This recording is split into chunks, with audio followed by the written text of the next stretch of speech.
Bienvenue dans les Histoires prénataux, un podcast qui vous plonge avec sincérité et bienveillance dans les coulisses de la parentalité et bien plus. Les Histoires prénataux, une présentation de Prénato. Aujourd'hui, on va présenter un podcast très intéressant, un peu plus spécial qu'à nos habitudes. Donc, en fait, on s'est réunis toutes les trois infirmières chez Prénato depuis les dernières années. Donc, on a Alexandra et moi-même, Charlotte.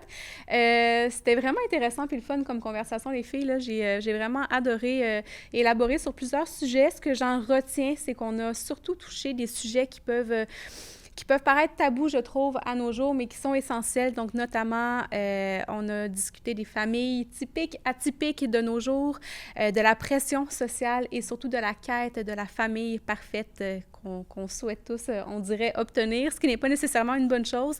Donc, c'était vraiment une belle discussion. Je pense qu'on s'est bien ouverte, n'est-ce pas, Alexandra? Verser quelques larmes au passage.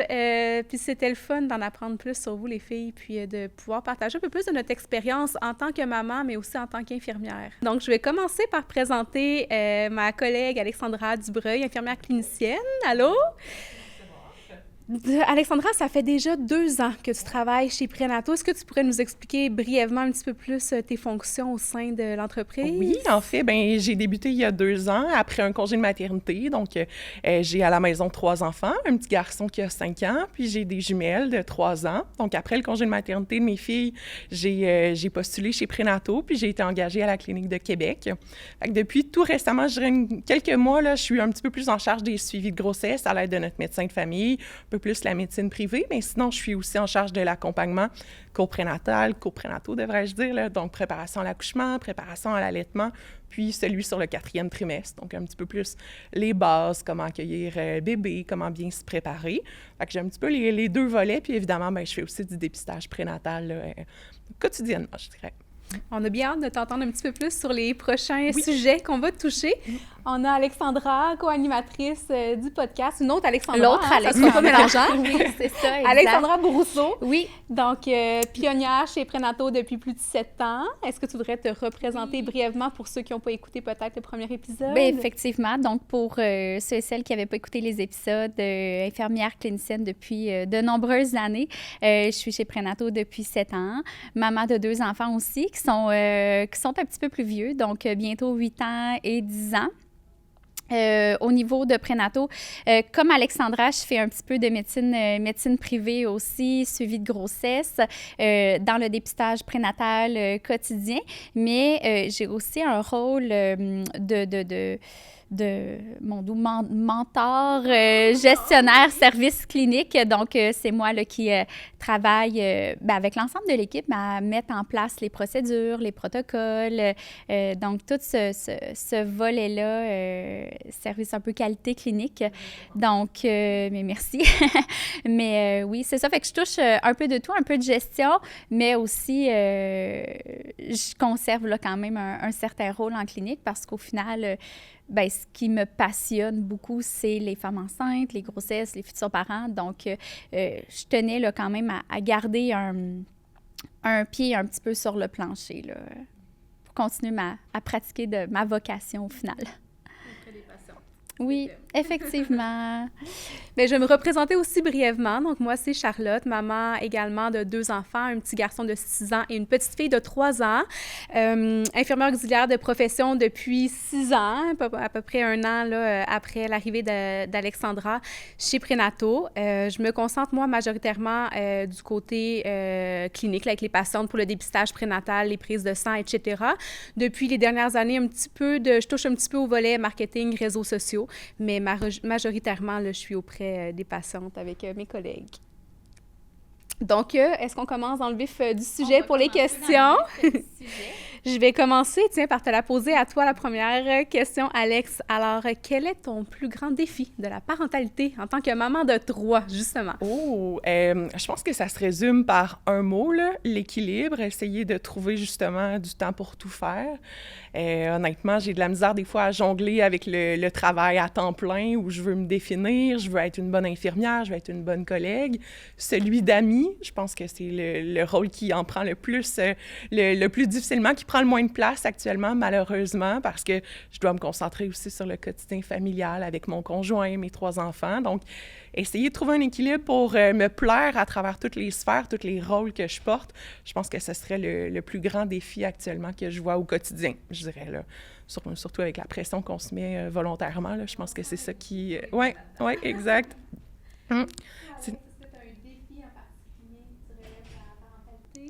Moi, c'est un défi que je vais reculer vraiment de loin dans mon histoire de la maternité. Je vais dire que mon défi a commencé durant ma grossesse de Lilia, où est-ce que on a pris la décision à 36 semaines de grossesse de se séparer, le papa de mes enfants et moi. Donc, à 4 semaines avant l'accouchement, tout pile avant les fêtes, cette décision-là a été prise. Et c'est certain qu'on ne se cachera pas. On a toutes jeunes notre projection de la famille parfaite, notre vision de comment est-ce qu'on veut être comme maman, comme parent, comment on veut élever nos enfants dans notre maison parfaite, avec notre famille parfaite. Puis au-delà du deuil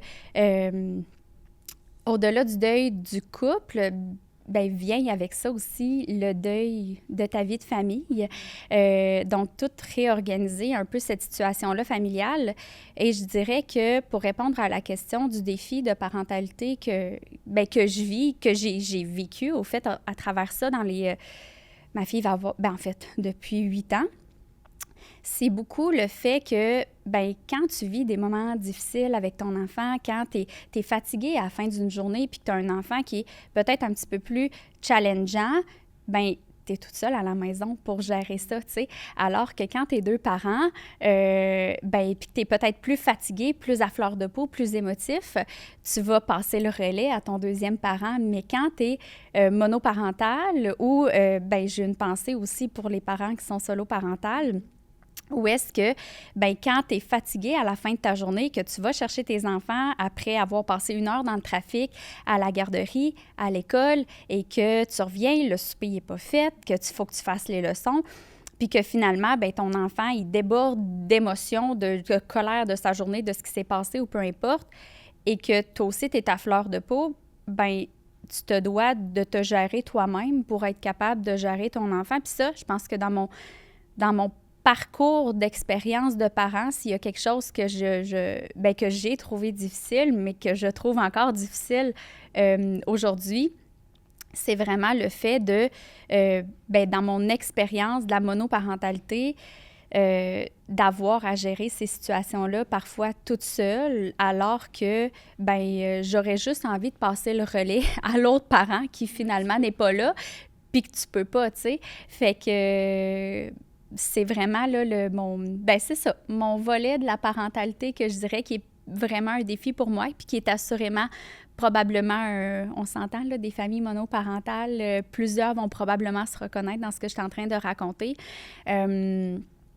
qui est, je dirais, mon plus grand défi en tant que maman que j'ai vécu dans les dernières années et que je vis encore aujourd'hui. C'est un très grand défi. Oui, effectivement. Fait que je vais te passer la parole, finalement. Oui, mon plus grand défi dans la parentalité, mais c'est sûr, ça va un peu se ressembler, se marier à vous deux, si on veut. Moi, c'est le temps. C'est la gestion du temps, la gestion d'avoir le sentiment de devoir être partout à la fois, mais aussi le sentiment d'être nulle part à la fois, tellement qu'on se fatigue à vouloir être partout, de courir après notre temps, de diviser notre temps entre les demandes de nos enfants, entre les besoins qui sont totalement normaux de nos enfants, la routine. Nouvellement, on a les leçons, on a les devoirs, les activités extrascolaires. Mais il faut aussi bien cuisiner pour bien nourrir nos enfants. Il faut aussi être une bonne amoureuse. Il faut aussi être une bonne amie. Il faut être présente pour nos proches. Puis, il faut exceller dans notre métier aussi. Donc, on porte plusieurs chapeaux qui, ma foi, ne sont pas si évidents. Donc, moi, mon grand défi, c'est vraiment le partage de mon temps de trouver un peu l'équilibre dans tout ça. Rien à voir avec la monoparentalité, mais je considère vivre souvent de la solo-parentalité, un petit peu comme toi, Alex, ayant un conjoint qui travaille énormément. Donc, ça demande une structure monumentale de devoir gérer les virus au travers de tout ça, alors qu'on a un emploi, alors qu'on avait d'autres choses de planifier, etc. Donc, je dirais que le temps, c'est possiblement mon plus grand défi, mais aussi ma bête noire, là, en termes de maternité, de parentalité. Mais je pense que c'est quand même un travail, le travail d'une vie, parce qu'à chaque étape où nos enfants grandissent, bien, la notion du temps devient tellement différente. Les journées qui semblaient interminables avec notre nouveau-né parce que les journées se continuaient la nuit sont maintenant des journées qui ont passé en 3 secondes dans ma tête versus maintenant, le temps est différent. Après, nos enfants seront adolescents, moins à la maison. Donc, j'imagine qu'on va voir encore une fois le temps d'une autre façon. Donc, je pense que oui, moi, c'est mon plus grand défi. Puis c'est un défi qui risque de perdurer malheureusement ou heureusement toute qui va évoluer. Qui va évoluer, maintenant, voilà. Puis, j'avais le coup de te demander, Alex, dans le sens que moi, ce qui m'aide à traverser mon défi, c'est mon réseau autour de moi. Tu sais, ce qui m'aide à trouver l'équilibre, c'est le fait que je peux m'appuyer, oui, sur mon conjoint, mais aussi sur les grands-parents qui sont ultra présents. Puis honnêtement, Dieu merci, là, c'est ce qui fait probablement la réussite de notre noyau familial. Quand vous avez pris la décision de vous séparer, est-ce que tu as l'impression que ça l'a impliqué davantage ton noyau familial? As-tu eu l'impression d'être supporté ou d'avoir ces gens-là autour de toi, ou tu t'es senti peut-être un petit peu plus seule? Puis je vois que tu es émotive, là, je m'excuse, c'était pas mon but. Je suis tellement désolée. Je m'excuse, Alex, je pensais pas... Ben non, c'est correct. Hey, excuse, là, bon, ça aurait été un trop bon moment, mais là, je suis peut-être... T'as pas été comment je me sens? Avec Prénato, découvrez le sexe de bébé grâce à notre test ADN fœtal, fiable à 99,9% dès la 10e semaine de grossesse. Obtenez vos résultats en seulement 2 jours ouvrables avec une prise en charge possible par la majorité des compagnies d'assurance. Offrez-vous la paix d'esprit. Prenez rendez-vous dès maintenant sur prenato.ca. Je suis vraiment désolée pour cette interruption. C'est une excellente question. À vrai dire, ce qu'il faut savoir, c'est que moi, dans ma famille, je suis toute seule à Québec. Je viens d'un petit village en Gaspésie. Donc, oui, j'ai quand même un réseau ici avec des amis. J'avais une ou deux personnes de ma famille. Mais vraiment, mon noyau familial, qui est mes parents, mes sœurs, tout le monde était en Gaspésie. Donc, c'est sûr que ce réseau de soutien-là, de qui je peux contacter quelqu'un quand j'ai besoin, qui peut venir m'aider à avoir peut-être une routine de soir qui a du sens avec les enfants ou peu importe. Donc, c'est certain que non, je l'avais pas toujours. J'ai quand même eu là, quelques personnes autour de moi que oui, ils sont venus, qui étaient présents pour m'aider à l'occasion. Mais sinon, non. Il y a mon garçon là, que j'ai envoyé passer des petites vacances chez grand-papa, grand-maman en Gaspésie. Mais je pense que le fait de cette situation conjugale-là qui est arrivée, finalement, que c'est terminé par une séparation en fin de grossesse, parce qu'on ne se le cachera pas, on le sait comme infirmière que quand il y a une difficulté conjugale ou une séparation, on a quand même un risque de dépression postpartum. Puis, tu sais, il reste que j'avais quand même cette crainte-là derrière moi à me dire, OK, mon réseau de soutien moyen, là, je suis en séparation, comment ça va aller en période postnatale? Il reste que je pense que ce que ça l'a fait, c'est que je me suis rattachée encore plus à mon bébé. Puis,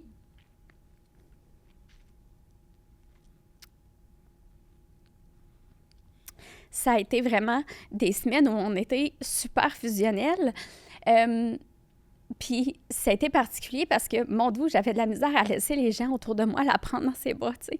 Mais, puis au final, ben c'est ça, j'ai fait ma petite bulle avec mes 2 enfants. Puis, c'est particulier parce que, tu sais, toi, tu travaillais encore au CHUL, puis j'étais employée en salle d'accouchement comme infirmière au CHUL, puis on dirait que j'avais pas envie que ça se sache. J'avais pas envie d'être vue non plus comme une personne qui vivait une épreuve, puis on dirait que j'avais comme pas envie que les gens me prennent en pitié. C'est drôle, hein? Fait qu'au final, il y a une infirmière qui était une bonne amie à moi qui le savait et personne d'autre ne l'a su parce qu'on s'était entendu, le papa de mes enfants puis moi, qu'il allait être présent à l'accouchement puis qu'il allait faire, tu sais, comme au final, comme ça s'est déroulé comme pour mon garçon. Fait qu'au final, rien n'a été différent. Puis quand on est parti de l'hôpital, mon amie m'avait dit, écoute, personne n'est au courant, tu sais, ça l'a vraiment pas paru. Fait que c'est ça. Je pense que j'ai pris mon courage, puis je me suis fusionnée ma petite bulle avec mon garçon qui avait 2 ans et demi à cette époque-là, avec ma fille qui était un petit bébé naissant d'hiver. C'est certain que je suis quand même à l'extérieur du travail. Je suis quand même une personne qui est peut-être plus casanière, solitaire. Donc, tu sais, ça a été correct pour moi d'avoir accouché au mois de janvier aussi, on se le dira, là, en plein hiver à moins 25. Les gens ont au moins, tu sors moins, puis les gens ont peut-être moins tendance à venir te visiter aussi. Puis, bien, ça a été au final correct, tu sais. Fait que je me suis fait cette petite bulle-là, puis je reviens sur ta question du réseau de soutien. J'ai eu quand même une chance incroyable au final. Voyons. Ma petite sœur. Je trouve que ça témoigne d'une belle force, là, d'une belle résilience. On a toutes des épreuves différentes, mais que tu en parles avec tellement de fierté, puis que tu sois fière de ton parcours, puis tu sais, que tu te le sois un peu adapté à votre réalité, alors que moi, j'ai une réalité différente. Charlotte a une réalité différente. Tu sais que c'est ton histoire, puis au final, c'est votre plus belle histoire. C'est une belle histoire, comme tu dis, oui. la petite bulle, le petit cocon que vous vous êtes créé. Vous êtes tissé plus que serré, tes enfants. Il n'y a rien Alex, d'envie. Puis ça, là, il n'y a rien de plus riche que ça au final. Je reviens encore à ton réseau de soutien. Je vais finir par y arriver. C'est ça. Ma petite sœur, il s'est adonné que cette année-là, elle rentrait au cégep. Elle a décidé de venir faire son cégep à Québec. Donc, elle est partie de la Gaspésie. Et au final, on a décidé, je me suis acheté un condo avec mes 2 enfants et elle est venue habiter avec nous. Donc, au mois d'août dernier, elle a habité avec nous à temps plein. Donc, elle a été super présente aussi dans la vie de mes enfants. Fait que veux pas, au fil du temps, ben de rentrer chez vous puis d'avoir ta journée à raconter à quelqu'un que tu n'as pas à le raconter à ton enfant de 4 ans parce que c'est un peu difficile d'avoir une discussion sur ton milieu de travail de ton travail ou de ton quotidien avec tes enfants. Ben tu sais, juste d'avoir un autre adulte avec qui partager tes pépins ou tes défis de la vie quotidienne ou qui est là, puis que, tu sais, puis ça, c'est sûr que je vais lui en être éternellement reconnaissante. Mon Dieu, je pense que j'y ai jamais dit. Elle va l'entendre. Mais, tu sais, d'avoir quelqu'un à qui, justement, quand tu as des journées plus difficiles, qui peut aller donner le bain de tes enfants. Ma soeur, ça a été ça, tu sais. Elle finissait plus tôt, elle allait en chercher une à la garderie. Mon garçon à l'école, le souper, j'arrivais, il était commencé littéralement comme un 2e parent. Donc, ça, c'est certain que, tu sais, pendant toutes les dernières années, ben ça l'a été mon principal réseau de soutien, tu sais. Fait que... Le lien qu'elle a dû créer avec tes enfants, c'est beau. Oui, c'est ça. Fait qu'on parle de particulièrement ma fille parce que, tu sais, avec ma fille, elle a commencé à habiter avec nous. Lilia, elle avait 6 mois et demi jusqu'à ses 7 ans et demi au final, là. Donc, presque toute sa vie, elle a eu sa tante Malou. Donc, ça a été ça. Donc, ça a été mon petit défi entremêlé de, voilà, mon réseau de soutien. Est-ce que tu es quand même tu te sens en paix avec ce parcours-là maintenant? Bien, oui. Bon, tu sais, c'est sûr qu'évidemment, vous m'en parlez, le côté émotif, le côté réseau de soutien, c'est toujours quelque chose qui, au final, tu sais, ça vient toujours te chercher, mais tu sais, je pense que cette expérience-là a fait de moi qui je suis aujourd'hui. Puis tu sais, c'est ça, on n'est pas parfait au final, là, on rencontre chacun nos défis. Ça fait peut-être la force que j'ai aussi. Et, mais oui, puis ça m'a amené, tu sais, des nouvelles choses dans la vie, des nouvelles personnes. Donc, évidemment, là, tu sais, je suis en paix avec tout ça parce que, tu sais, au final, je veux dire, ma vie présentement, je l'échangerai avec rien au monde, là. Donc voilà. on idéalise tellement, justement, le papa, la maman. En tout cas, avant, c'était ça. Puis quand on est, c'est ça notre référent. Mais aujourd'hui, je pense qu'on le voit encore plus en clinique.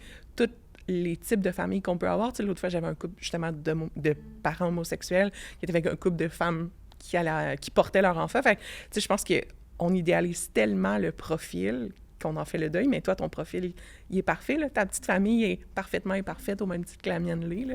Mais je pense quand même que nous, les filles, on est dans une génération où on idéalise encore la famille parfaite de la maman, du papa, des enfants, du chien, du ci, du ça. Mais je pense que les générations futures et à venir, ils idéaliseront plus la famille parfaite comme nous, on nous a enseigné. Ce n'est plus enseigné comme ça. Ce le sera de moins en moins. Donc, ce ne sera plus ça, l'image typique de la famille parfaite. Puis, sans souhaiter de séparation à personne, je veux dire, je crois quand même que peut-être que les gens vont penser plus à eux et plus se choisir et oser faire des grands sauts comme ça que de devoir rester dans une famille qu'on dit parfaite ou typique. Mettons, je vais plutôt utiliser le mot typique, alors qu'ils n'y trouvent pas leur compte là-dedans, là. Donc, je pense qu'on est dans les dernières générations, nous, à s'être fait enseigner c'est pas une obligation, mais on joue à la poupée et c'est comme ça. Tu as une maman, tu as un papa. Un modèle. C'est ça, exactement. C'est un modèle qui a plu à de plusieurs générations, puis au final, qui me plaît encore à moi totalement. Oui, puis qui plaît à la majorité, puis c'est parfait, mais... c'est pas le seul modèle. Non, voilà. C'est pas la seule façon d'être heureux. C'est ça. C'est exactement vers ça. C'est que je pense que le bonheur familial ne se définit pas en papa, maman, enfant, maison. Donc, tu sais, je pense qu'on a moyen de trouver, tu sais, tant que ça nous convient, puis tant que tout le monde est heureux, finalement, je ne dis pas qu'à la moindre histoire ou pépin familial que là, tu dois prendre du recul puis de te sortir de cette relation-là, de cette vie de famille-là.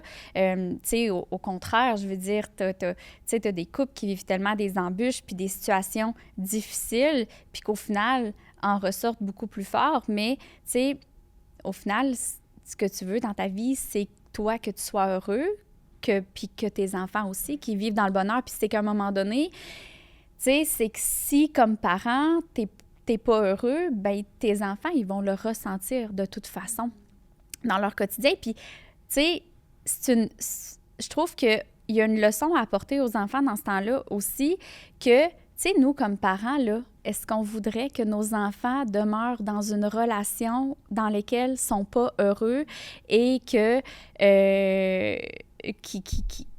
qui vivent là-dedans? Non. Ce qu'on va dire à nos enfants, ben écoute, si tu penses avoir été au bout de ça, puis si tu penses que maintenant, tu n'es plus heureuse, puis tu le seras plus, ou tu n'es plus heureux, eh bien, à un moment donné, fais des choix qui vont te rendre heureux, respecte-toi, exactement, tu sais.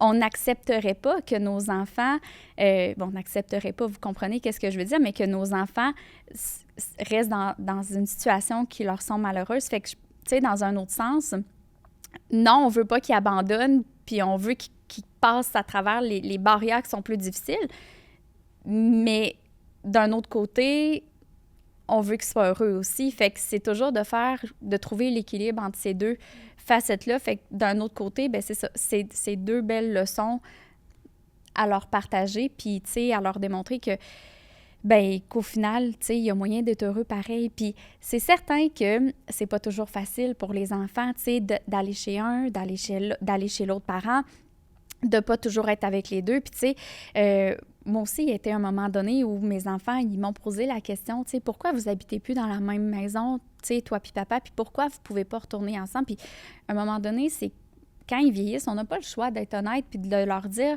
que, ben tu sais, maman puis papa, on n'est plus des amoureux, puis on va continuer à vous aimer quand même, puis on va continuer à vous soutenir quand même. Puis, tu sais, heureusement, bon, non, on s'entend, là, je veux dire, la situation de parents séparés, c'est pas toujours facile, mais j'ai quand même la chance d'avoir une situation où est-ce que nous, on se respecte, on est capable d'être souvent sur la même longueur d'onde de nos enfants, puis de quand même se soutenir dans les situations qu'on vit comme parents de part et d'autre.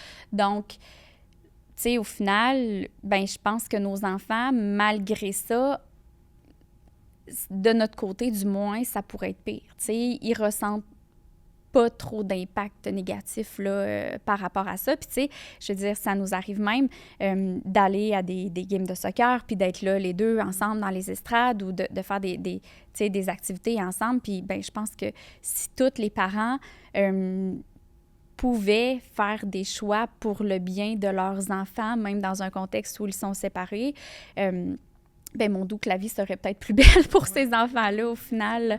Puis, tu sais, c'est assurément que quand j'avais 14 ans, parce que moi, mon désir d'avoir des enfants remonte à il y a très loin. C'est pas compliqué. Dans mes amis au secondaire, tout le monde savait que j'allais avoir des enfants rapidement. Puis mes parents et ma famille, assurément, le savaient aussi. Mais tu sais, c'est sûr que c'est pas la vision que j'avais. Puis c'est sûr que, tu sais, est-ce que je me voyais comme étant cette maman-là monoparentale qui rush un peu quand même à essayer de travailler pour bien vivre puis faire vivre mes enfants. Et, tu sais, et être dans le rush du souper puis de la routine puis des leçons, c'est assurément pas ce que j'avais envisagé comme vision de maman. Mais, tu sais, petit à petit, il reste que je trouve quand même une certaine routine agréable. À un moment donné, on vient qu'à se faire des trucs. Puis, tu sais, je me retourne vers vous deux, mais tu sais, vous aussi, des fois, probablement que vous trouvez ça difficile. Puis, tu sais, c'est quoi de votre côté un peu le volet de c'est quoi la différence entre la maman que vous aspiriez à être versus ce que vous êtes maintenant? Tu sais? C'est ça. Moi, je pense que je m'imaginais être, en tout cas, je souhaitais, puis au final, c'est une idée tellement déraisonnable de ma part, là, mais je pense que je souhaitais être la maman pieuvre. La maman qui pourrait être capable de tout faire tout seul. Qui, au final, oui, j'ai un conjoint super impliqué, tellement un bon papa, puis je l'aime d'amour, mais je m'imaginais comme, OK, je vais être capable de tout gérer. La superwoman. Oui, exactement.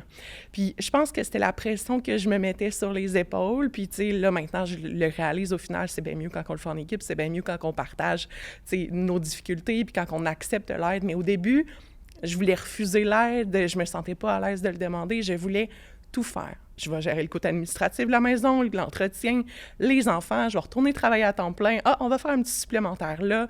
Je me posais pas de questions, je me disais, je suis capable. Tu sais, je me laissais même pas la place à « Ah, peut-être que t'en fais un peu trop, peut-être que tu t'en demandes trop. » Non, je me disais, écoute, c'est ça une maman. Tu as eu une prise de conscience, justement, c'est de frapper un mur, te disant « là, c'est trop, Je pense que l'arrivée des jumelles, j'ai été encore un peu en mode réactif. Là. C'est quand même on a été chanceux, on a des enfants très en santé puis tout ça, mais c'est quand même un choc. Veux pas, ça vient bousculer une dynamique familiale que tu avais établie, une certaine base, si je pourrais dire. Fait que je pense que l'arrivée des filles, ça l'a fragilisé mon équilibre. Mais encore une fois, est-ce que tu as vraiment le temps de te questionner quand tu te lèves de la nuit, puis il faut que tu allaies? Tu sais, il y a des choses que tu peux juste pas remettre en question au début. Tu sais, faut que tu te lèves. Là. Les bébés, ils ont soif. Il faut changer les couches. On le fait un peu par automatisme. Puis je pense que mon retour au travail m'a comme montré que tu pourras pas tout faire, là. Ça fonctionnera pas. Si on t'offre de l'aide, accepte-le. Arrête de culpabiliser. Arrête d'être justement aux deux endroits en même temps, d'essayer de tout gérer. Bon, OK, mon chum va chez le médecin. Bon, ben gère ça. J'appelle la pharmacie. Ben non, t'es au travail. Profites-en. Toi, tu peux être au travail. Ton conjoint, il s'occupe des enfants. Puis comme je vous dis, mon chum, il est incroyable. Là. Je peux pas y reprocher rien du tout là, avec les enfants. Il est exceptionnel. Fait que essaye d'accepter l'aide plutôt que de te dire c'est toi contre le monde. Alors que je suis pas contre le monde, moi. Je suis avec mon chum, je suis avec nos enfants. C'est ça, exactement. Fait que de voir ma parentalité ou ma maternité, que c'est pas moi, justement. Je peux accepter l'aide. C'est correct. Ça fait pas de moi une moins bonne mère ou ça fait pas de moi une femme qui est moins forte ou une moins bonne infirmière. C'est juste de faire comme, t'as des limites, respecte aussi tes limites. Justement, comme tu disais, on demanderait aux enfants de respecter leurs limites, de se respecter, de se placer en avant, puis tout ça. Puis pendant un certain temps, je le faisais moi-même. Là. Honnêtement, c'est pas personne qui m'imposait ça, mais je me disais, écoute, tu peux tout prendre sur tes épaules. Il n'y en a pas de problème, tu as une capacité à accepter tout, alors qu'il faut que j'en vienne à l'évidence que ça fonctionne pas comme ça, ou du moins, c'est pas comme ça qu'on atteint un équilibre optimal, là, un équilibre physique, mental, puis tout ça. Là. Fait que je pense que c'est vraiment ça là, pour moi, là, c'est d'accepter d'avoir de l'aide, puis d'accepter que je peux pas être la Wonder Woman toujours. je pense qu'on se met beaucoup ça aussi, là, sur les épaules, là. Oui, moi aussi, c'est un petit peu ça, en fait, là. Moi, j'ai eu cette prise de conscience-là un peu plus tard, après que ma fille... J'ai eu mon garçon, ils ont 3 ans et demi de différence. Je dirais quand ma fille, elle a tourné 1 an et demi, tu sais, quand ton bébé devient un petit peu plus indépendant, c'est à ce moment que j'ai eu cette prise de conscience de me dire, mais pourquoi j'ai besoin d'être la mère aussi parfaite alors que je ne serai jamais parfaite? Je me dis, pourquoi j'ai ce besoin aussi immense d'être la maman qui est partout, qui est parfaite, qui tient sa maison propre, qui stimule assez ses enfants, qui fait assez d'activités avec eux, qui fait bien à manger. Pourquoi je me mets cette pression-là? Tu sais, mes enfants n'ont pas demandé non plus à être, de un, surstimulés sur absolument tout. N'ont pas demandé à être inscrits à je ne sais trop combien de cours de je ne sais trop quoi. N'ont pas demandé non plus à avoir une maman qui se brûle à petit feu parce qu'elle a envie d'être parfaite partout. Ils n'ont pas demandé ça. Eux, manger un souper pizza sur la table du salon en écoutant les bonhommes, là, grilled cheese, là, sont tellement heureux. Puis évidemment qu'ils n'ont pas tous les groupes alimentaires là-dedans, mais une fois de temps en temps, tu sais, c'est ce qu'ils veulent. Puis pendant longtemps, je me suis tapée sur la tête en me disant « j'en fais pas assez, je pourrais faire plus, je pourrais faire mieux ».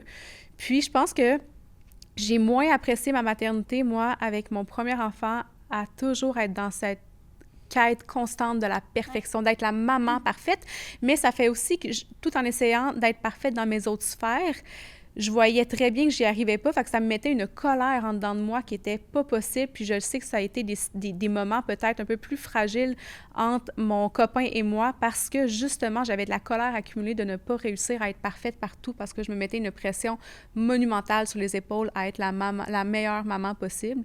Puis j'ai eu, c'est ça, cette prise de conscience-là à l'arrivée de ma petite. Quand elle est devenue un bébé un petit peu plus âgé, je me suis dit, c'est juste impossible que je sois une maman parfaite. Puis, à force d'essayer d'être une maman parfaite, bien, je suis une maman totalement imparfaite qui me déplaît en ce moment.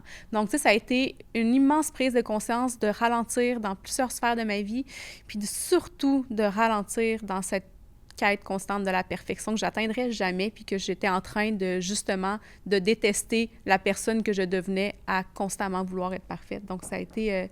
vraiment, dans les 2 dernières années, une immense prise de conscience. Puis je trouve qu'on se met, nous, les femmes, je vais parler pour les femmes, mais on se met cette pression immense. Puis tu sais, Alex, toi, tu parlais, tu voulais être la maman pieuvre, tu refusais de l'aide.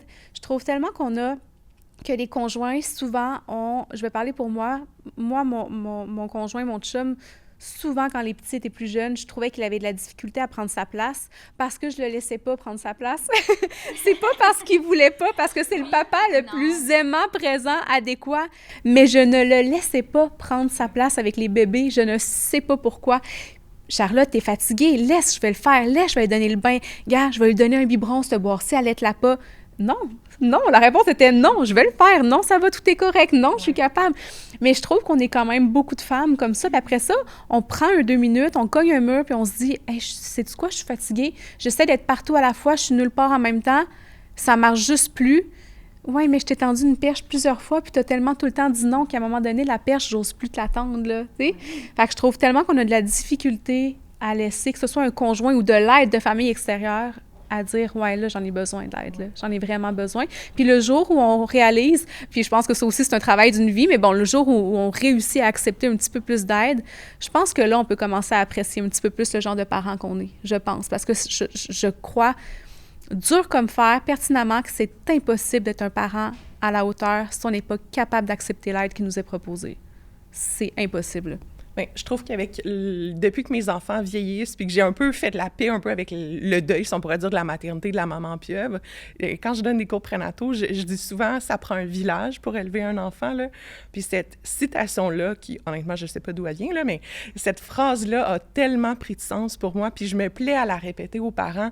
Essayez d'accepter l'aide, que ce soit de l'aide de votre conjoint, de votre conjointe, que ce soit de l'aide communautaire. Tu sais, des fois, on y pense pas justement d'aller vers les relevailles ou d'aller vers d'autres professionnels, mais essayez de vous entourer. Puis tu sais, oui, avant, on mettait beaucoup sur un piédestal le papa qui était le 2e parent, mais maintenant, on voit toutes sortes de familles, toutes sortes d'équilibres familiales. Fait qu'hésitez pas à demander de l'aide. Ça prend littéralement un village pour faire fleurir un enfant, pour l'accompagner, pour l'aider à grandir. Fait que je trouve que c'est là qu'on devrait mettre toute l'action, puis de normaliser, justement, d'accepter toute forme d'aide, peu importe c'est quoi. Ça peut pas toujours être un grand-parent qui vient garder, mais ça peut être un petit repas, une petite soupe laissée sur le bord de la porte, ça peut être une brassée de lavage. Ça fait vraiment une différence au quotidien d'avoir un support, là. Puis un certain lâcher-prise aussi, parce que justement, comme tu le dis, c'est qu'à un moment donné, c'est ça, il faut être dans l'acceptation qu'on ne peut pas tout contrôler, qu'il y a des choses qui vont être hors de notre contrôle, puis qu'on ne peut pas, au final, être une pieuvre. Moi, c'est mes enfants qui m'ont déjà dit ça, là. J'ai mon garçon qui m'a déjà dit, « Ben là, maman, tu me prends pour une pieuvre? » Non. Je sais pas. Mais... non, c'est ça. Fait qu'au final, il y a le lâcher-prise. Puis, tu sais, quand tu parlais tout à l'heure, Charlotte, de 1000 activités, puis à quel point on ressent un besoin qui est un peu ridicule de toujours entertainer nos enfants. C'est comme si on avait peur de leur faire manquer une expérience. C'est comme si on avait peur de leur faire manquer une opportunité. Puis, jusqu'à un moment donné où... Puis, ça fait vraiment pas... il y a quelques semaines passées, mes enfants m'ont dit... On peut-tu rien faire en fin de semaine? On peut-tu pas sortir de la maison en fin de semaine? Alors que ça faisait quelques jours qu'on dirait, tu sais, des fois, on a des périodes où on remet certaines choses en question, puis que je me disais, tu sais, mon Dieu, mais j'ai l'impression de rien faire avec les enfants. On dirait que j'ai l'impression que je manque de sorties. Je vois plein de parents autour de moi aller à telle place, à telle place, à telle place, puis... On dirait que j'entretiens ma maison, ils jouent dehors dans la cour. Finalement, c'est pas vrai, on fait pas tant de sorties que ça, mais on dirait que je remettais un peu... Je trouvais que, mon Dieu, j'avais donc pas l'air d'une maman cool à côté des autres mamans. Puis au final, là, pour me faire réaliser, puis c'est mes enfants qui me l'ont fait réaliser, sont bien à la maison. Parce que la semaine, sont à l'école, la semaine, sont au service de garde de l'école. Après ça, il y a les activités, les quelques activités sportives.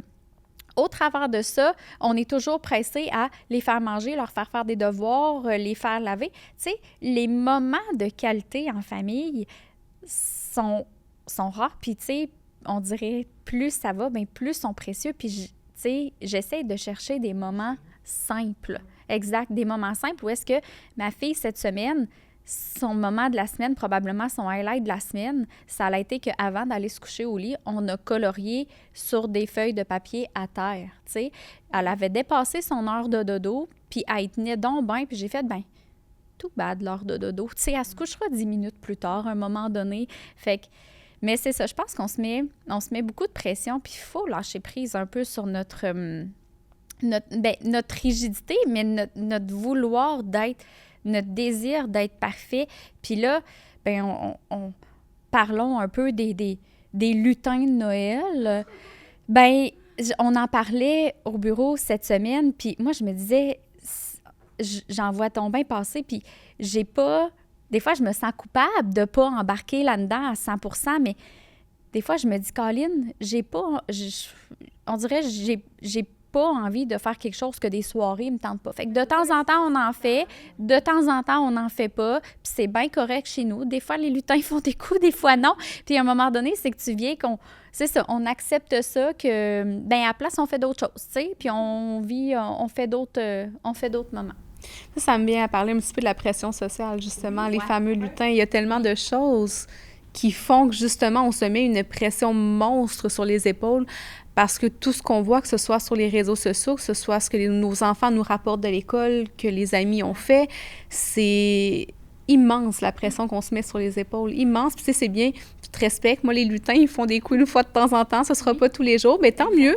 Tu n'as pas l'espace mental de leur faire des coups à tous les jours. Bien, c'est correct. Ils vont en faire une journée sur 3-4 s'il faut. Puis, exact. Ça sera ça. J'ai la chance d'avoir un garçon qui participe, donc qui est un peu embarqué dans les plans puis qui tient vraiment à cœur parce qu'il en prépare. Mais sinon, tu parles de pression sociale, tu sais, ce qu'on voit aussi des fois sur les médias sociaux, c'est ça qu'on ne se cachera pas que ça nous met une certaine pression en tant que parents, de vouloir que tout soit parfait, de vouloir s'assurer qu'on fasse de la peinture avec nos enfants, de vouloir s'assurer qu'on prenne des belles photos de notre bedaine quand on est enceinte avec des photographes, de vouloir s'assurer qu'on ait toutes franchi ces étapes-là parce que c'est ce qu'on voit sur les médias sociaux. On veut allaiter, on veut avoir un accouchement naturel, on ne veut surtout pas de césarienne, on veut... Mais au final... Tu sais, je veux dire, malgré tout ça, il y a plein d'autres belles choses aussi, puis tout n'est pas parfait comme ce qu'on voit toujours. Mais il n'y a pas un moule qui existe, en fait, là. Tu sais, on croit qu'il y a un moule qui existe, comme tu dis, on veut surtout pas de césarienne, on veut allaiter, on veut aussi... Mais c'est quoi ce moule-là? C'est nous qui se le sommes créés au fil du temps. C'est carrément ça. Parce qu'il n'y en a pas de moule. Non, c'est ça. Puis je pense que, tu sais, je reviens un peu à la vision du podcast où est-ce que, bien, avec tous les invités qu'on va recevoir, avec toute notre expérience d'infirmière, bien, au final, on va peut-être petit à petit venir défaire ce moule-là qu'on voit un peu toujours sur les médias sociaux. Puis moi, comme infirmière, ben oui, comme maman, je veux dire, l'ère numérique, je la trouve un peu difficile parce que ça nous amène toujours à se remettre en question et se comparer avec d'autres parents. L'ère numérique, tu sais, avec des enfants rendus plus vieux, c'est toujours un challenge quotidien parce que ben, les enfants sont exposés à ça à l'école, leurs amis le sont, ils reviennent toujours te questionner « Pourquoi moi, j'ai pas une Switch? Pourquoi moi, j'ai pas Fortnite? Pourquoi moi, j'ai pas ça? » Mais comme infirmière, de me dire « OK, moi, j'ai fait des études, je fais continuellement des formations, puis je ne sais pas si c'est quelque chose qui vous challenge, vous, comme professionnel, mais j'ai fait des formations dans des domaines spécifiques. J'étais à l'université et au final, il y a des mamans qui vont croire plus ce qui leur sont dit sur des groupes que mes conseils qui sont tirés de littérature scientifique. Je trouve que c'est autant challengeant comme maman que ça vient me challenger comme infirmière clinicienne, finalement. Vous rêvez de rencontrer votre bébé avant sa naissance? Vivez cette expérience grâce à notre échographie 3D. Invitez jusqu'à 6 accompagnateurs pour partager ce moment unique dans un cadre chaleureux. Réservez votre séance sur prenato.ca et créez des souvenirs inoubliables. C'est difficile de voir une valeur ajoutée, je trouve, aux réseaux sociaux comme infirmière. Bien, c'est sûr qu'il y en a qui partagent du contenu qui est scientifique ou qui est validé. Il y aura toujours une exception qui confirme la règle.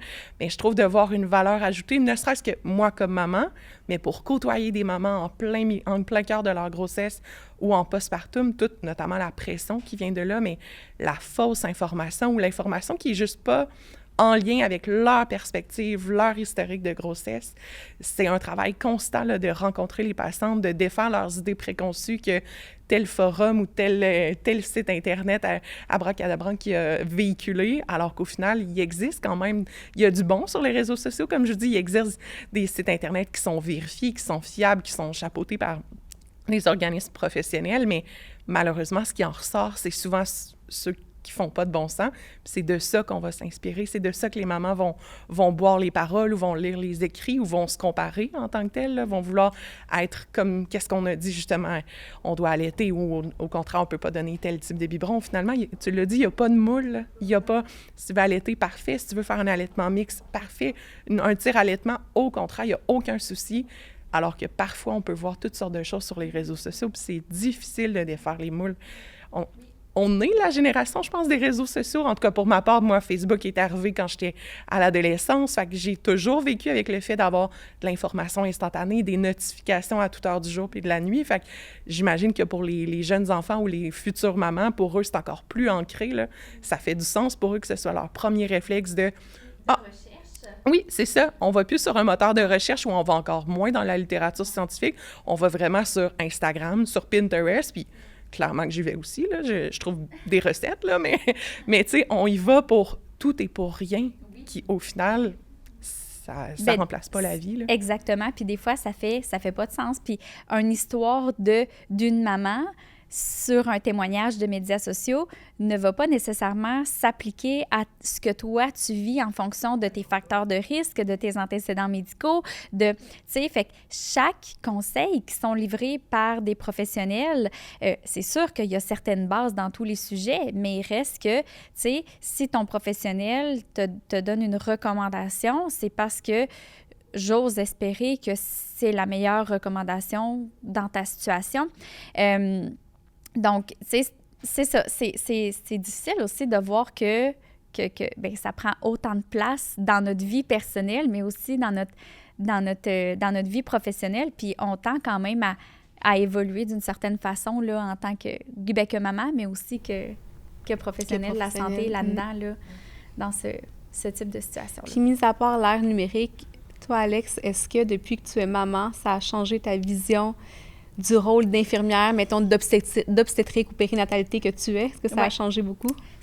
C'est une excellente question. J'aurais tendance à dire que oui, énormément. Puis là où ça a changé beaucoup ma vision et ma façon peut-être de travailler, d'accompagner les parents, moi, j'ai vraiment j'adore tout ce qui est le volet éducatif et le volet choix libre et éclairé. Et je trouve que avant d'avoir des enfants, puis je pense, j'ai quand même eu mes enfants très tôt, donc j'avais pas beaucoup d'expérience non plus comme infirmière. Donc, tu sais, tout ce que je faisais était beaucoup tiré des livres et non pas nécessairement de mon expérience professionnelle, parce qu'on sait très bien que c'est deux choses.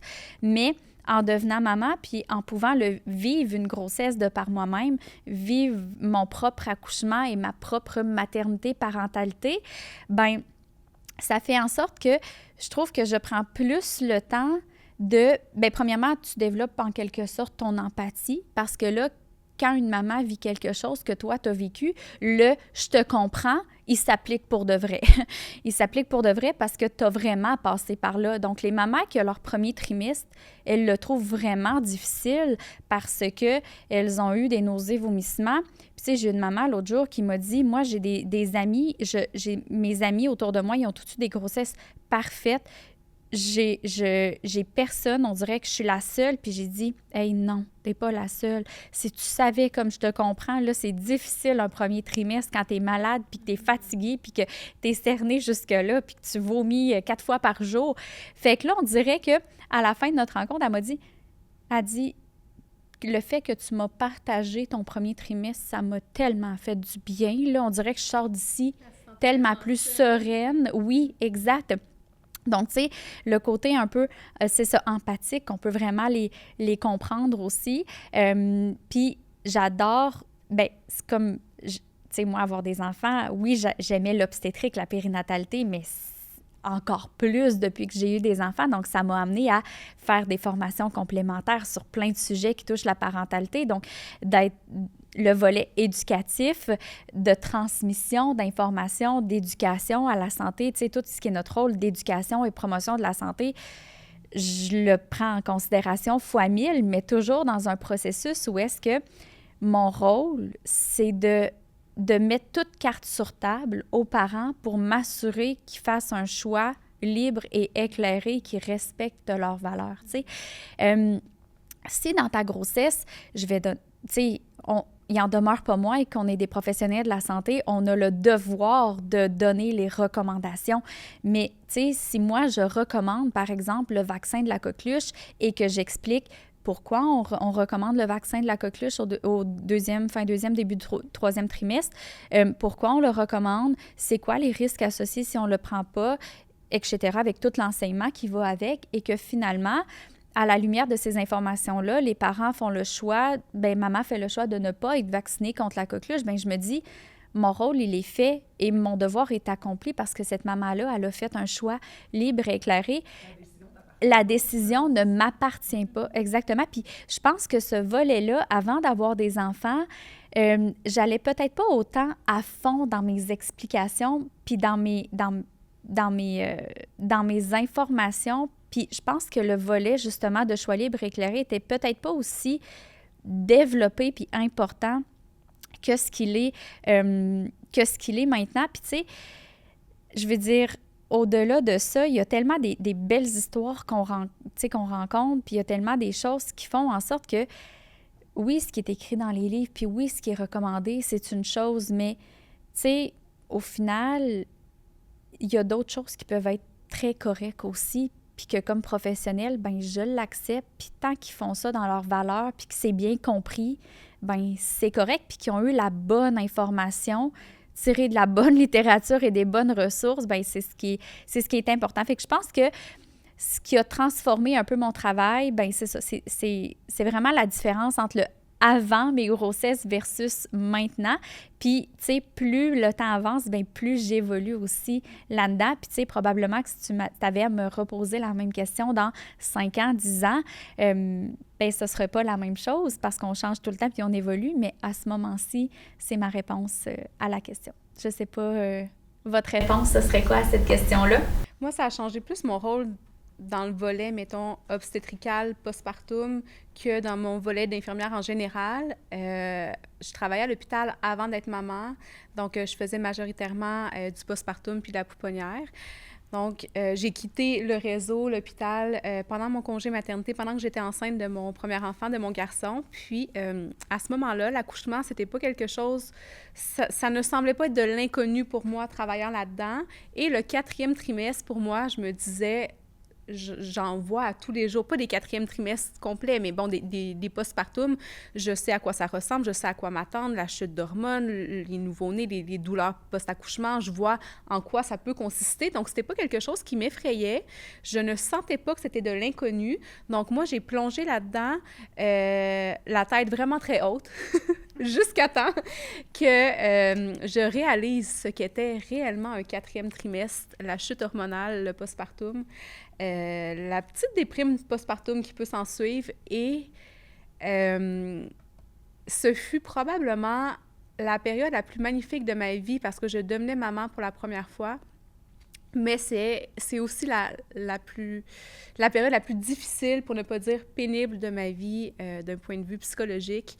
Je ne m'attendais jamais à ce que ce soit aussi difficile. Jamais, jamais, jamais. Puis j'ai eu l'impression que j'étais tombée de haut et que j'avais été tellement naïve d'imaginer un 4e trimestre, un postpartum, aussi comme dans un petit monde de licorne, aussi beau que tu vas passer tes journées collées avec ton nouveau-né, que ça va être le fun, que quand on va te déposer ce petit être tellement cher sur toi, que ton monde va s'arrêter immédiatement, que ça va être un amour inconditionnel, que ressentir cet amour-là, que tout le monde en parle comme ne pouvant pas décrire tellement c'est fort, bien moi, ça m'a pris du temps avant de ressentir toutes ces émotions-là. Puis pendant longtemps, je m'en suis voulu parce que je me suis dit, malgré que c'est le petit être que j'aime le plus au monde, à la seconde qu'on l'a déposé sur moi, mais j'ai pas senti cette vague émotionnelle-là que je croyais normale de devoir sentir. Je m'en suis voulu longtemps, puis je crois qu'entre autres, ce déclic-là que je n'ai pas eu, comme que je croyais qu'était la normalité de la chose d'avoir, ça a rendu mon 4e trimestre, mon postpartum, extrêmement difficile, extrêmement difficile. La chute hormonale, les douleurs à l'allaitement ou alors une femme qui décide de ne pas allaiter mais qui est en montée laiteuse, les douleurs post-accouchement vaginal ou alors césarienne, la visite qui circule sans arrêt parce qu'ils veulent voir ton bébé, on a du mal à mettre un stop là-dessus parce que première expérience, on a du mal un peu peut-être à se respecter, à mettre un frein là-dessus, donc ça nous épuise encore plus. Tout le monde qui s'amourache le petit nouveau-né tout frais des bras alors que toi, ça te brise le cœur en mille de mettre ton nouveau-né dans les bras de quelqu'un d'autre et que tu n'es pas capable, encore une fois, de mettre un frein là-dessus. Honnêtement, le 4e trimestre, malgré que ce soit la période la plus grandiose d'une vie, pour moi, ça a été une période tellement déstabilisante. Puis j'aurais aimé retourner travailler à l'hôpital simplement pour accompagner nos patientes dans le cours 24, 48, 72 heures qu'elles sont là, mais c'est une période de temps où elles sont tellement vulnérables, puis surtout pour les préparer au retour à la maison, parce que généralement, la chute hormonale va survenir pile poil à notre retour à la maison. Puis moi, je m'en souviens comme si c'était hier. On est arrivé à la maison, puis j'ai dit, je vais aller prendre une petite douche. Puis dans ma douche, je me disais, non, on dirait que j'ai envie de pleurer, mais je sais pas pourquoi, je devrais être heureuse, là.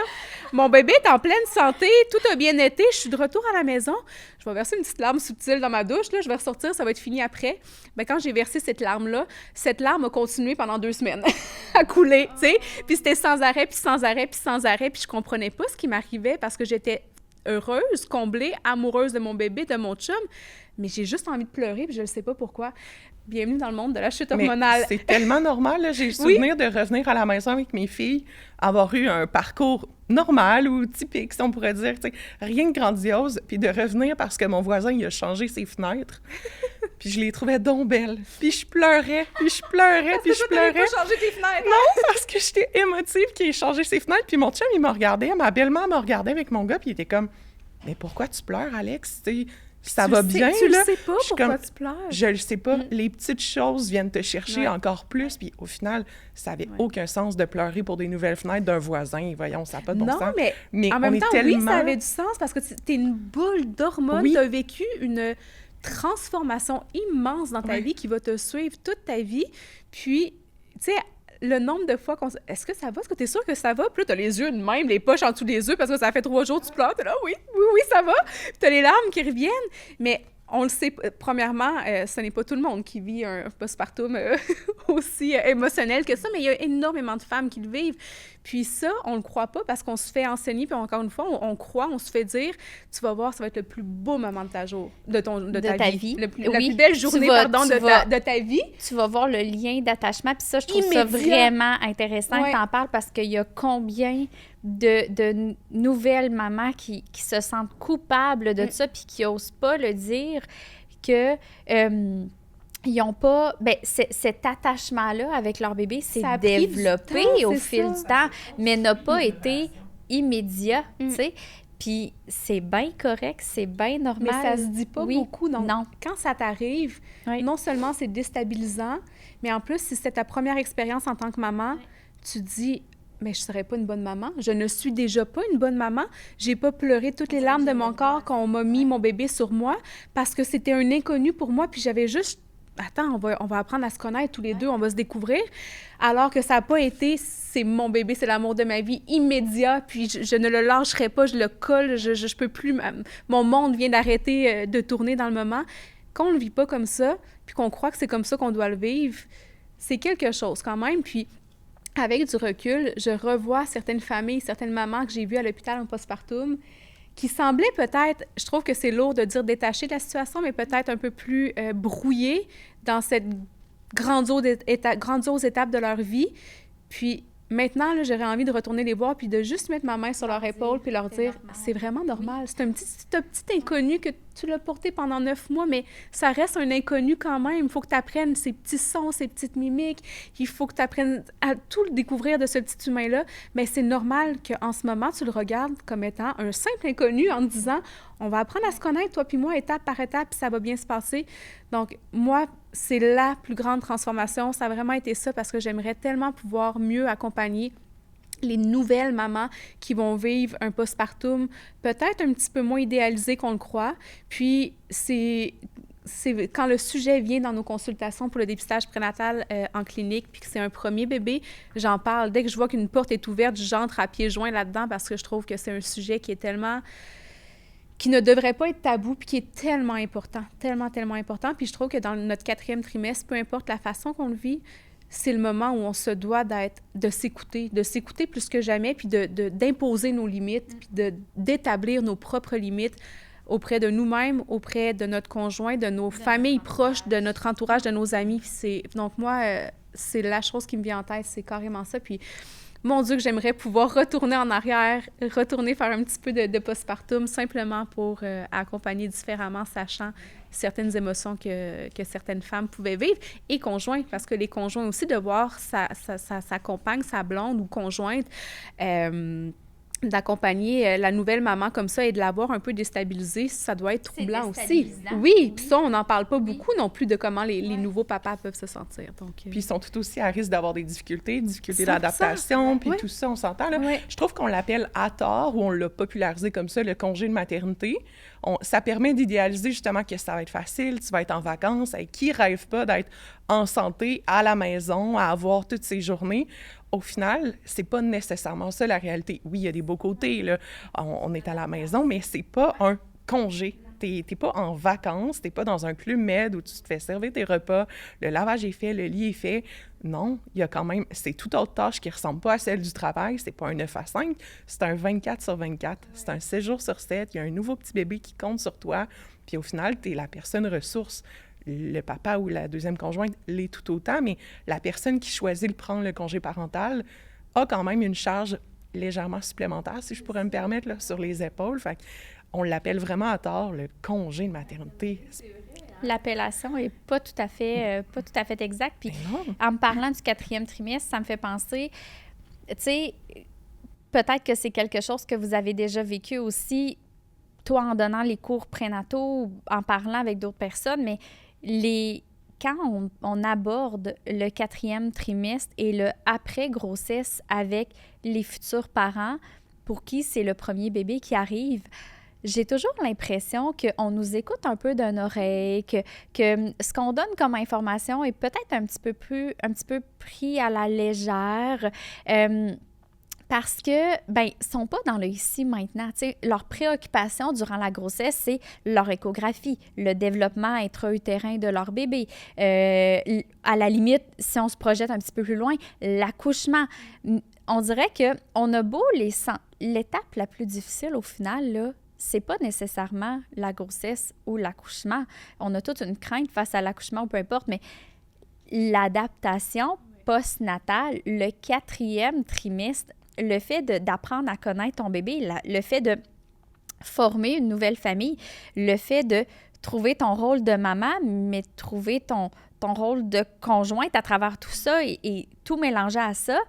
Les parents, on a beau les sensibiliser puis vouloir aborder avec eux le après la naissance, on dirait qu'ils sont pas rendus là. Puis c'est difficile d'aborder ce sujet-là parce que, ben, sans dire qu'ils nous écoutent pas, c'est peut-être pas un sujet qui les interpelle, alors que, au contraire, c'est toutes les informations qu'ils devraient savoir et avant même d'avoir eu leur bébé. Parce qu'une fois que le bébé est arrivé, c'est pas là où ton cerveau est tellement rempli de nouvelles informations, puis avec la fatigue et tout, ton esprit n'est pas ouvert à accueillir toutes ces nouvelles informations-là, alors que si on va les chercher avant, en prenant le temps d'aller s'informer sur, encore une fois, des bonnes ressources, ben, je pense que ta période postnatale tu pourrais peut-être avoir une sensation ben, que t'es normal au final, tu sais, et non pas ce sentiment-là de se dire, mon Dieu, je suis tout seul à vivre ça, je suis donc même pas normal de vivre ces émotions-là. Donc... C'est le trimestre, à mes yeux, le plus important, puis on met tellement d'emphase, c'est même dans la littérature, c'est les 3 trimestres de la grossesse. Il est où notre 4e trimestre? Il est tellement oublié, ce trimestre-là, puis c'est le trimestre le plus transformateur et le plus important. Ouais. Je trouve que c'était tellement une belle mise en bouche, justement, pour notre atelier Devenir parent, là. C'est 2 heures où je prends du temps avec les parents pour vulgariser le 4e trimestre. Il y a probablement des mamans ou des papas qui s'inscrivent au cours puis sont comme... Voyons, qu'est-ce qu'elle veut nous dire? Une fois que le bébé est né, oui. C'est ça, on l'a, notre bébé, là. Let's go, on embarque à pieds joints dans le défi, mais non, il y a des façons de se préparer personnellement, il y a des façons de préparer son couple, de préparer ses proches pour s'assurer qu'on est sur la même longueur d'onde par rapport justement aux visites ou par rapport à l'implication des proches. Il y a des façons de se préparer, oui, matériel, mais côté administratif. Il y a plein de choses qu'on peut faire pour réduire justement nos attentes. Des fois, je me trouve un peu redondante parce que je transmets des messages simples. Au final, tu sais, je réinvente pas la roue, c'est pas pratique, c'est pas technique, mais c'est des choses que tu as besoin d'entendre. Tu as besoin de te rappeler en plein milieu de la nuit que c'est normal, les émotions qu'on va vivre. C'est normal d'avoir des moments difficiles. Ça fait pas de toi une mauvaise mère. Les changements corporels que tu vas vivre, d'avoir une vergeture sur le côté, là, c'est normal. Je vais t'expliquer pourquoi ça arrive, pourquoi c'est dû, puis comment faire, tu sais, pour mieux l'accepter. Je ne vends pas de crème miracle, c'est pas ça le but. On va essayer de normaliser les changements corporels. Fait que je trouve que c'est vraiment une belle préparation, puis à quel point on met beaucoup d'accent, puis comprenez-moi bien, là, on doit en mettre sur la préparation à l'accouchement puis à l'allaitement, mais à quel point c'est pertinent de penser au après, dans un moment où on n'aura pas la tête nécessairement chercher cette information-là. Un grand moment de vulnérabilité, ou non plus, c'est pas le moment où tu as le plus grand réflexe d'aller chercher de l'aide, des ressources, des données. Faut que tu les aies trouvées avant. C'est ça, pour avoir toute ta petite boîte à outils avant. Exactement, parce que en pleine nuit, si tu n'as pas trouvé les ressources d'allaitement, c'est difficile. Bien, c'est sûr que le lendemain matin, à 7 heures, brûlé quand t'en as déjà, tu penseras pas à écrire à une marraine d'allaitement ou à aller faire un petit dîner avec d'autres mamans qui vivent des situations comme ça. Faut que tu te sois préparé. Puis des fois, ça peut avoir l'air un peu, pas ésotérique, mais tu sais, superflu, si je pourrais dire, alors qu'au final, c'est tellement pertinent de le faire. Puis je suis convaincue que ça fait vraiment une différence, là, honnêtement. Toi, Alex, est-ce qu'il y a quelque chose depuis ta maternité qui t'a transformée en tant qu'infirmière? Bien, de par les situations que j'ai vécues, c'est une grossesse gémellaire qui n'est pas si commune, de par le fait que j'ai eu une césarienne ou c'est un accouchement vaginal pour mon garçon, je pense que tous les scénarios que j'ai vécus m'ont aidé peut-être à mieux connecter avec différentes patientes.